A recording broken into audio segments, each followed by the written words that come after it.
message about using the parables of Jesus to give us some ideas about our theme, Find Us Faithful. 今日咧，我哋咧會再用主耶穌嘅比喻咧嚟到去講我哋今年個主題就係主翻嚟咧，見到我哋咧係要我哋忠心嘅。Grapes and figs. 今日呢個比喻咧就係葡萄啦，葡萄同埋無花果。Let's start by having a word of prayer. 我哋首先用祈禱嚟開始。Father in heaven, thank you for this morning. Thank you that we can have a place to gather together. 天父感謝你俾我哋咧再次聚首一齊，俾我哋有一個咁好嘅地方可以咧俾你去聚首。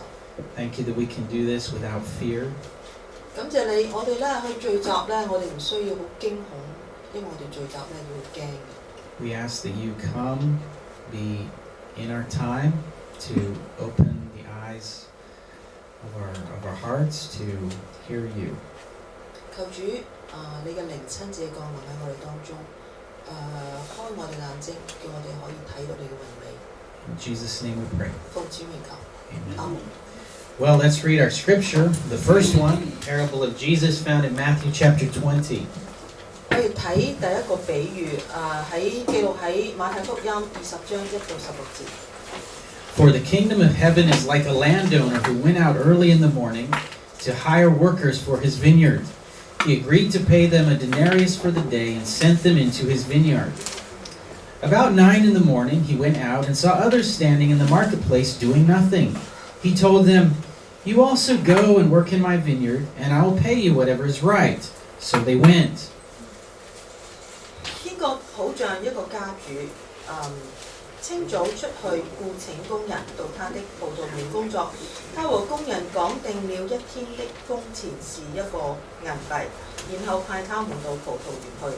大約9點鐘，他又出去，看見還有人閒站在街市上，就對他們說：你們也到葡萄園來，我會給你們合理的工錢。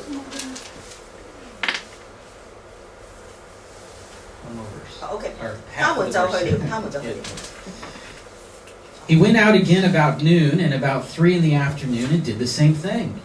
About 5 in the afternoon he went out and found still others standing around. He asked them, "Why have you been standing here all day long with doing nothing?"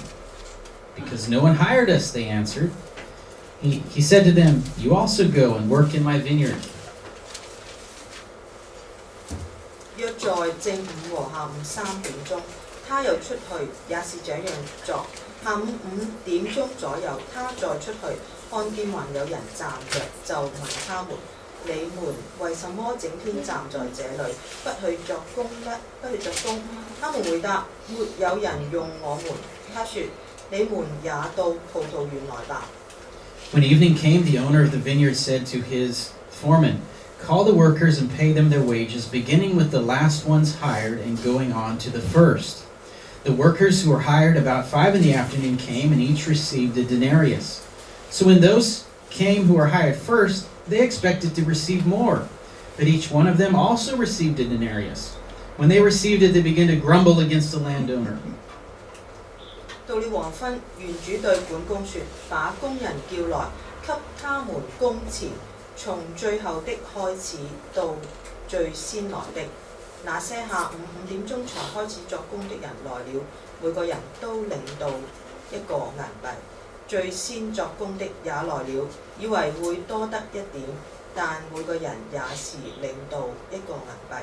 他們領到之後就埋怨家主說： "These who were hired last worked only 1 hour," they said, "and you've made them equal to us who have borne the burden of the work and the heat of the day." But he answered one of them, "I'm not being unfair to you, friend. Didn't you agree to work for a denarius? Take your pay and go. I want to give the one who was hired last the same as I gave you. Don't I have the right to do what I want with my own money? Or are you envious because I am generous? So the last will be first, and the first will be last." 我們整天在烈日之下勞苦，這些後來的人只工作了1個小時，你卻給他們跟我們一樣的工錢。家主回答他們當中的一個說：朋友，我並沒有虧待你，你我不是講定了一個銀幣嗎？拿你的工錢走吧，我給那後來的和給你的一樣是我的主意。難道我不可以照自己的主意用我的財物嗎？還是因為我仁慈你就妒忌呢？因此在後的將要在前，在前的將要在後。Now, there's an important background that I think we have to keep in mind to understand this parable. 咁咧，我哋如果要去明白呢一個比喻咧，可能咧我哋要諗諗當時個背景環境。Now, that's this thing that we know from the context of the Bible is salvation is not something that we can earn. It's not something that we can buy. 呢個比喻咧，教訓我哋咧，呢個救恩咧，唔係話我哋可以賺取或者買翻嚟嘅。Ephesians chapter 2 verses 8 and 9 is quite well known. For it is by grace that you have been saved through faith, and this is not from yourselves. It is the gift of God, not by works, so that no one can boast. 咁關於先頭所講嗰樣嘢咧，就喺以弗所書2章8至9節咧度解釋得比較清楚。你們得救是靠着恩典，靠着信心，這不是出於自己，而是神所賜的。這也不是出於行為，免得有人自誇。This is really an important part of our belief as a Christian. It's an important foundational part. 咁咧，其實呢一部分咧係我哋一個信仰個根基好重要嘅一部分嚟嘅，即係要明白呢一個部分。I think, I hope that when you became a Christian or decided to follow Jesus, that you really understood this. 咁咧，我希望咧大家咧，如果係已經成為基督徒或者喺度尋求緊嘅，去即係想了解呢個信仰嘅，我哋咧應該咧要去明白呢一點。When we become a Christian, there are some basic things that we should understand. 因為咧，如果我哋話自己已經係成為一個基督徒咧，咁應該咧有一啲好基本嘅嘢咧，我哋係應該係明白理解嘅。Well, I believe, like you might ask the question as the listeners of Peter's message in Acts chapter 2, you might say, "Oh, I believe. Brothers, what should I do?" 咁咧，如果我哋記得咧喺使徒行傳咧第2章咧，即係聖靈降臨嗰章啦，咁咧就當時有幾千人咧去到聚會啦，咁當時彼得咧，使徒彼得咧喺度講道啊嘛，咁跟住啲弟兄話相信喎，佢話咁我相信啦，咁我應該點樣做啊？ Now, what he's saying? Well, believe. They believed. You have to believe. That's a condition. 咁首先相信就基本係一個條件嚟嘅。Turn away from your sins. 相信就係你離開你以前嘅罪咯。Be immersed. 跟住受洗、受浸。Confess Jesus as Lord. 承認耶穌基督係你嘅主。And what's the result? 咁結果係乜嘢啊？ We receive the free gift of God.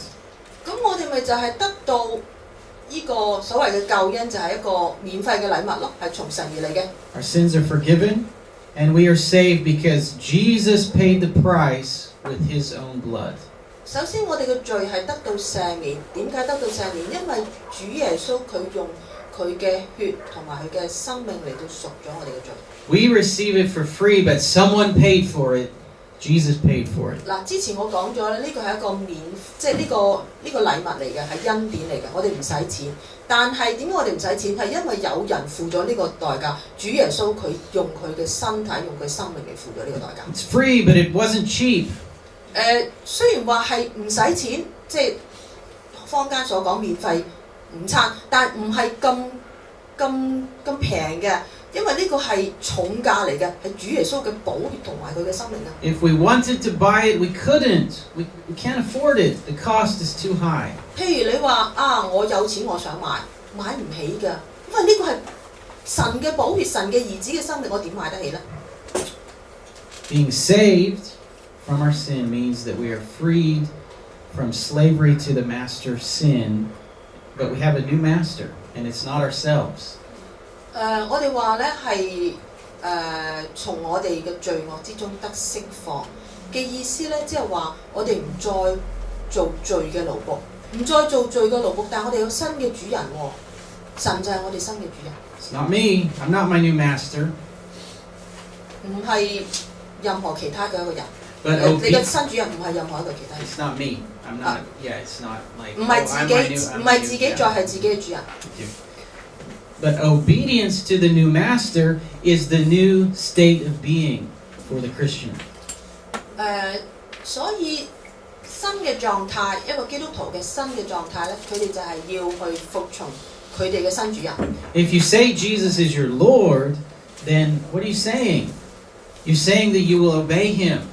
如果咧，我哋成日口裏邊話啊，主耶穌主啊嘛，叫做主嘛，係嘛，即係主人啊嘛。我哋如果咁樣稱呼佢咧，其實我哋係應該要去服侍佢，同埋去後命於佢，聽佢話。Now back to the parable that Jesus told. An observation we can make is that the work is expected. 咁咧，我哋再講翻之後讀嗰個經文啦，個比喻啦，即係話嗰個葡萄園工人個比喻啦。咁從分析嗰度睇到咧，其實嗰啲工人係要作工嘅。Our obedience to Jesus our Lord is expected, just like the work of the workers in the vineyard was expected. 就等於即係作工係需要呢樣嘢啦，就等於我哋服從主人，天公地義啊，工人服從主人係必須嘅。Now we are obedient, but at the same time, we understand that our obedience, it's required, but it's not the thing that saves us. 咁但係我哋咧要搞清楚喎，呢個條件就係工人服從主人，但係唔係因為你服從，唔係因為你作咗嘅工，就幫你買贖咗你嘅生命喎， Now, 買贖咗呢個救恩喎。See, here's where the problem comes in. The work that we do or the obedience we have doesn't mean what we often start to think that it means. 可能咧，我哋咧常常咧好自然咧會咁樣諗法啊，即係服侍主啊、作工啊、做一個好僕人啊咁呢啲就好似就等於咗我哋得到呢個救恩，但係其實唔係咁嘅喎。Okay, it's really easy to get that a little bit mixed up and start to think that our obedience to Jesus somehow earns us our salvation. 因為咧，我哋即係呢個係理所當然嘅事情嘅時候咧，咁咧就會帶動咧人咧會混淆咗呢一樣嘢，混淆咗究竟呢個救恩係咪你自己賺翻嚟？ Is salvation our right, just as wages are the right of the worker? 究竟救恩係咪一個權利？就等於工人作工的人得工價啊嘛，咁工價就係工人嘅權利啦。究竟救恩係咪我哋作工嘅權利？ No, that's not the right conclusion to draw. 呢個唔啱喎，呢個唔係我哋聖經一直所講嘅道理喎。See, if you're earning something, if you're working and earning money, it makes sense that if you work more and longer and harder than another person, then I should get more than the other person. That makes sense. 我哋首先講一啲道理咧，係人人都贊成嘅道理啦，即係譬如咧，你話作工的人的工得工價啦。咁當你我做耐啲喎工喎，我做1個鐘頭工同做10個鐘頭梗係唔同啦。咁你自然咧，你作工長時間啲，你係得多啲工價嘅。And if I don't get more extra, it's not fair. 咁當你話我明明做咗10個鐘頭，你俾1個鐘頭嘅工資我，咁梗係唔公平啦，係嘛？即係世人都會咁諗。So I think Jesus tells us this parable as a reminder that salvation is not based on our length of service.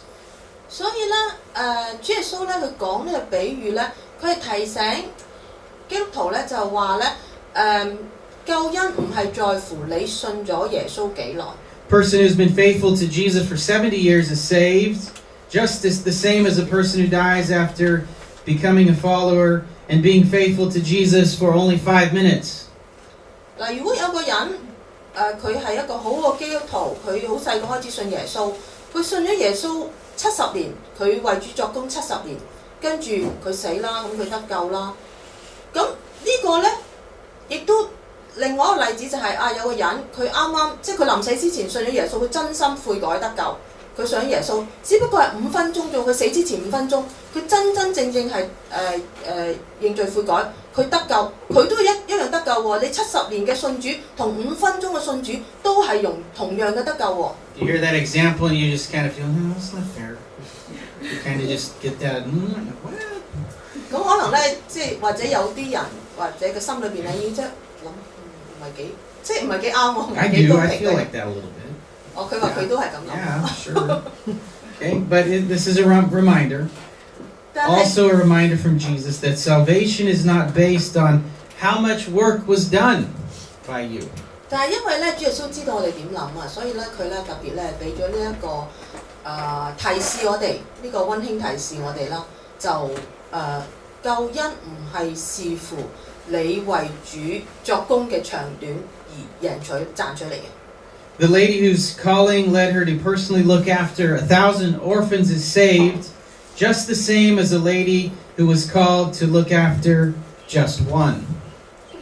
嗱，如果有一個愛主嘅姊妹，佢咧受呼召咧，佢去服侍1000個孤兒，咁佢當然係得救啦嚇。咁或者另外又有一個姊妹，佢受呼召只係去服侍一個人，2個姊妹都同樣得救嘅喎。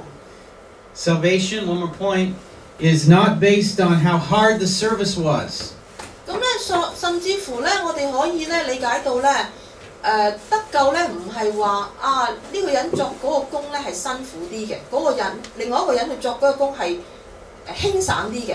我哋唔係話計乎辛苦啲或者輕省啲，2個人都可以同時得救。The faithful missionary who was arrested for preaching in a country where it's a crime is saved just the same as a faithful minister who preaches in a country where there is no such threat.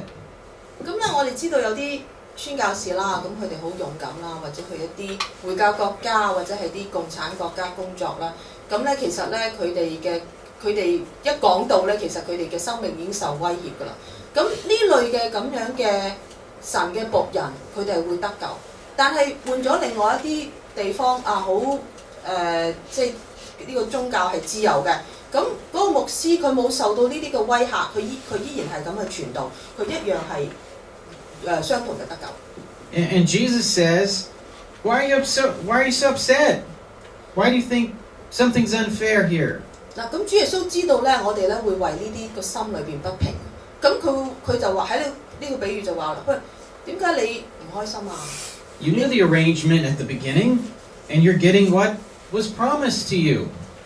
因為我哋唔係一早就講好咗嘅咩？你明知道收到幾多工錢㗎嘛？我哋係照翻我哋約定嘅嘢嚟做啫嘛。Now, in the meantime,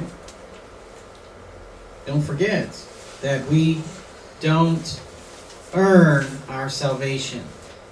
所以呢個比喻咧，再一次提示我哋咧，救恩唔係我哋買翻嚟或者係賺翻嚟嘅。And don't say this, salvation is not by works, so I don't need to be obedient. Don't say that. That's not true either. 咁但係你又唔可以話，哇咁樣嘅話咧，我哋唔需要作工嘅，因為唔係我哋作工得嚟嘅。我哋唔需要去服侍，唔需要去聽從神或者聽話做一個好嘅僕人，呢個係唔啱嘅，呢個係違背聖經。Stay faithful. 我哋係要保持維持我哋嘅忠心。And while we're at work doing the work that Jesus has given each of us to do, don't compare your obedience with another Christian's obedience. 當我哋咧係喺呢個世上做基督徒咧，我哋咧有唔同嘅服侍嘅範圍，我哋嘅工作唔同嘅時候咧，我哋唔好同其他嘅基督徒嚟到相比，佢賺到幾多，佢得到幾多，我又得到幾多。That's a recipe for dissatisfaction. 因為咧，如果你咁樣做嘅話，你咁樣比較咧，你永遠就得唔到滿足，永遠唔會快樂。Our Christian life has sometimes been compared to a race. 我哋基督徒嘅生命咧，有陣時咧係會聖經咧就用一個比賽嚟到比喻。And in that race, what's the goal for us? 喺嗰個比賽裏邊，跑步嘅人或者參與比賽嘅人，佢哋嘅目標係乜嘢嘢呢？ Beat all the other guys? 係咪要打贏晒所有其他嘅參賽者啊？ No. 唔係， It's to finish the race. 而係去完成呢個比賽。I'll say it's like a marathon, not like the 100 meters. 或者可以用一個馬拉長嘅跑步賽嚟到比喻，就唔係一個100米嘅一個跑步比賽。Well, okay, some people join the marathon to win, but lots of people join just to finish. 我相信呢，當然啦，有一啲人呢跑馬拉松呢，佢真係想攞咗嗰個冠軍啊，或者攞咗個獎金嘅。但係呢，估計呢，大部分其他人呢，佢參加馬拉松呢係志在參與，志在完成嗰個即係嗰個跑步嘅旅程。This race to finish. Don't need to look around at the others to see if someone's catching you like Usain Bolt looking around. Okay. Kick you over? No, the fastest man in the world, Usain Bolt, he's running along, he's just looking at everybody. I mean, keep your eyes on the goal to finish. 咁咧，佢話咧就跑呢個基督徒嘅旅程咧，就唔好似咧一啲人咧跑步嘅時候咧，佢諗住自己跑前邊咯喎，跟住佢望下後邊嗰啲人喺後邊喺度笑咯。我哋唔係咁，我哋係專注向住前面，為咗完成嚟到去跑。Don't say that God is unfair. He's not unfair. He's generous. 唔好話上帝佢唔公平，其實佢係仁慈。If you look at the blessings of God on another, don't say that God is unfair. 如果咧你睇到明白上帝嘅恩典，亦都睇到其他人所受嘅福分嘅時候咧，唔好話上帝係唔公平。The grace of God can come to one even on his deathbed. 上帝嘅恩典咧，可以咧喺一個人嘅彌留之際，佢就嚟死之前，佢願意去信主，上帝恩典都可以臨到佢。I think if we're looking at someone like that and we're thinking it's unfair, it's because we lack love. 如果我哋對呢啲事情眼紅嘅話咧，係因為我哋缺少愛。That's God's generosity. 呢個係上帝嘅宏大嘅仁慈同埋救恩。Okay, we've talked about some grapes, kind of. Let's talk about figs. 我哋之前咧就講咗葡萄啦，即係提子啦。我哋咧而家再講無花果。By the way, you can get fired before the end of the day. 但係講翻轉頭啦，即係個葡萄園工人啦，咁其實佢哋有機會咧喺工作未完成之前咧，係俾人炒魷魚嘅。And Jesus expresses this idea in the parable of the fig tree found in Luke chapter 13. 咁咧呢一個咁嘅講法咧，我哋會係喺路加福音講關於呢個無花果樹呢個比喻嗰度揾到。Luke 13, 6-9. Then Jesus told this parable. A man had a fig tree growing in his vineyard, and he went to look for fruit on it, but did not find any. And he said to the man who took care of the vineyard, For 3 years now I've been coming to look for fruit on this fig tree, and haven't found any. Cut it down. Why should it use up the soil? Sir, the man replied, Leave it alone for 1 more year, and I'll dig around it and fertilize it. If it bears fruit, next year fine. If not, then cut it down. 路加福音13章6至9節，耶穌講了這樣一個比喻：有一個人把一籮無花果樹栽在自己的葡萄園裏，他來到樹那裏找果子，卻找不到。他對管園的說：你看，這3年我來到這籮無花果樹那裏找果子，卻找不到，把它砍下來，砍了吧！我何必白佔土地呢？管園的說：主人今年且留着它，等我把周圍的泥土刮鬆，加上肥料，以後長果子就罷，不然就把它砍了。If the foreman comes along and finds a worker not doing his job, what will he do? 如果咧有個管工嘅，咁咧佢行到去嗰個園子裏邊，就揾到個工人，見到佢喺度唔係做緊嘢喎，咁佢會點做啊？Maybe he'll say, "Get back to work, you lazy bum." 可能佢就話啊，呢個懶惰鬼，快翻去做嘢。Maybe he'll say, "This is your last chance. Don't let me catch you slacking off again." 又或者佢會講嗱，今次係最後一次機會啦，唔好俾我再捉到你偷懶。But finally, he will say, "This is the last straw. I've hired you to work, but I haven't been able to actually catch you doing any. You're fired." 但係亦都有可能咧，佢會咁樣同你講：我已經忍無可忍啦，我次次見親你都唔喺度做緊嘢，你唔使做啦。The tree that doesn't bear fruit is eventually cut down. 嗰棵樹咧，從來唔識得結果子嗰棵樹咧，最後咧就俾人哋斬咗落嚟。The worker who doesn't work is eventually fired. 嗰個咧明明係受僱嚟作工嗰個工人，佢唔做工喎，咁最後俾人哋炒魷魚。The Christian who isn't faithfully obedient to Jesus will lose his place in God's kingdom. 基督徒佢因為冇結果子，冇好行為，所以佢冇咗喺天國裏邊嗰個職位。So, conclusion? Don't give up being faithful. 結論就係我哋唔好軟弱，我哋要堅強，要耐心，要忠心，要維持忠心。Don't start to imagine that the work you do for Jesus means something that it doesn't mean. 唔好咧輕易咧諗啊！我哋為主做咗啲咩？做咗啲咩喎？呢幾巴閉喎！Let's pray. 我哋一齊祈禱。Dear Jesus, thank you for being a good master to us. 主耶穌，感謝你係我哋一個咁好嘅偉大嘅主人。Please help us as we work for you, as we are obedient to you. 求主幫助我哋去盡忠於你，去為主作工。Sometimes the work seems hard. Sometimes we're not obedient and not fruitful. 有陣時咧，啲工作對我哋嚟講咧係困難嘅，甚至乎咧我哋咧係冇咩長進，結唔到啲咩果子。Please be patient with us and come back soon. 求主忍耐我哋，要以你嘅恩慈繼續嘅忍耐我哋，幫助我哋，讓我哋繼續去等候你。求主快樂。And in your name we pray. 我哋奉你嘅名求。Amen.